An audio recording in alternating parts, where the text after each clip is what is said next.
여러분 안녕하십니까, 진성호입니다. 지금 더불어민주당이 이재명의 사당화 공천으로 발칵 뒤집힌 상태입니다. 실제로 김영주 국회 부의장이 하위 20% 컷오프에 당했다며 탈당을 했고, 오늘도 이수진 동작을 의원이 전격 탈당했습니다. 이재명이 이 백현동 거짓말을 했다고 판사 입장에서 입장을 밝히면서 앞으로 이 폭로를 할 것을 시사하게 됐습니다. 지금 이재명의 범죄 혐의에 대해서 가장 잘 아는 변호사들은 그럼 어떨까요? 자, 지금 이재명의 변호인단 출신, 그리고 이재명 측근, 김용등의 변호를 했던 이 정치인들이 공천 과정에서 순항을 하고 있습니다. 자, 여기에 대해서 법률가이기도 한 검사 출신 한동훈 비대위원장이 충격적인 발언을 했습니다. 이게 뇌물이 될 수도 있다는 겁니다. 자, 이재명 대표는 변호사비 대납 의혹으로 폭력을 앓았습니다. 실제 그런 정황들이 있었지만 현재 법적으로는 문제는 없는 상태입니다. 하지만 앞으로 수사 결과에 따라서 어떤 일이 벌어질지는 모릅니다. 그런데 이처럼 이재명은 워낙 많은 범죄 혐의를 받고 재판도 많이 받기 때문에 이재명을 변호한 변호사들은 범죄 혐의의 내막을 알고 있을 겁니다. 물론 예단하지는 않겠습니다. 단정적으로 범죄자라고 할 수는 없습니다. 대법원 판결이 날 때까지는 무죄 추정의 원칙이 있습니다. 그럼에도 불구하고 이재명의 변호를 맡았다면 이재명의 숨은 범죄 혐의 내막을 알 수가 있습니다. 그래서 이들에게 공천을 주는 것은 변호사비 대납과 같은 효과다. 뭐 결론적으로 말하면 뇌물공천이 아니냐는 의혹입니다.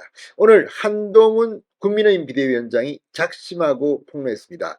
그리고 김경률 비대위원 역시 보다 구체적으로 이번 총선에 나서는 조국, 송영길 등에 대해서도 한방 먹였습니다. 뭐라고 했을까요?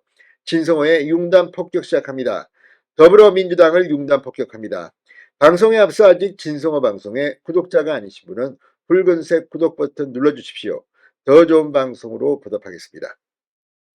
자, 지금 이 친명 지도부는 대거 단수 추천을 받고 비명은 공천에서 탈락하는 현상. 지금 노웅래 의원 당대표실에서 무기한 단식 농성에 돌입하고 지금 아주 어수선합니다. 그런데 변호사들, 이재명 변호사들은 실리를 챙기고 있는 게 아니냐는 의심입니다.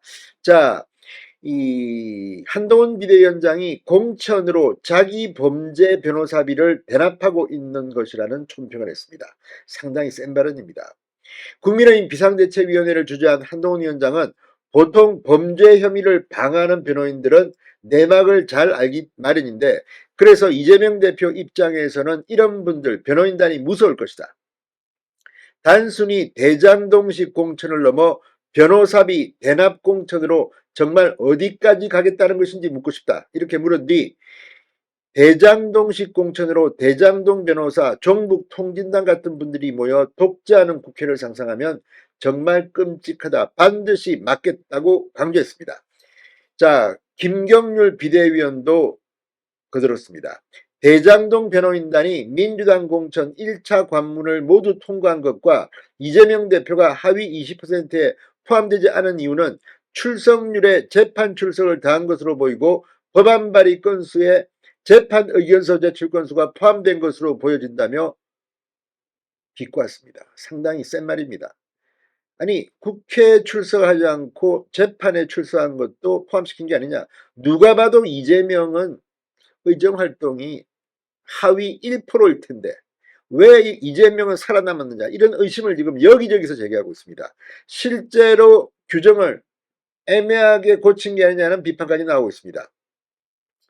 자, 그러면서 김경일 비대위원은 그렇지 않고서는 하위 20% 명단이 설명이 되지 않는다고 지적했습니다. 실제 박지원 전 국정원장조차도 박용진, 송갑석 이런 의원들은 굉장히 의정활동 지수가 높은데 하위 이 10%, 20%에 포함됐다는 것은 이해가 안 된다는 이야기를 하고 있습니다. 김경렬 비대위원은 나아가 조국 전 법무부 장관, 송영길 전 민주당 대표, 김경수 전 경남도지사까지 싸잡아 이분들은 항상 공적 영역과 사적 영역, 사법적 판단을 받아야 할 것과 정치적, 역사적 판단을 받아야 할 것을 혼동하는 경향이 있는 것 같아 총선에서 국민의 심판을 받을 게 아니라 사법적 판단의 영역을 기다려야 할 것이라고 날을 세웠습니다. 자, 어제 민주당 공천관리위원회가 발표한 4차 심사 결과에 따르면 이재명 대표의 변호인단이 대거 경선 후보자로 확정돼 관심을 모으고 있습니다. 박균택 당대표 법률특보는 광주 광산갑에서 현역 이용빈 의원과 경선합니다. 조상호 민주당 법률위원회 부위원장은 금천에서 최기상 국회의원과 각각 양자 경선을 벌입니다. 또 최근 이재명 대표 최측근으로 꼽히는 김영전 민주연구원 부원장의 변호인이었던 임윤태 변호사는 경기 남양주갑에서 최민희 전 의원과 맞붙고 이런 식으로 아무튼 이재명 본인의 변호를 했거나 이재명 측근의 변호를 한 이 정치인들이 승승장구하고 있다는 비판을 하고 있습니다. 자, 특히 해당 지역이 민주당 강세 지역이며 다수 후보들이 공천을 신청했음에도 이재명 대표 변호인단만 유독 현역 의원과 양자 대결을 벌인다는 점에서 특혜가 아니냐는 지적이 나오고 있고, 더구나 전날 호남 지역구 4곳 경선에서 현역 의원들이 무더기로 탈락하면서 논란은 점점 더 커지고 있습니다. 자, 뇌물 공천이냐 아니냐, 이 논란은 총선 내내 뜨거울 것으로 보입니다.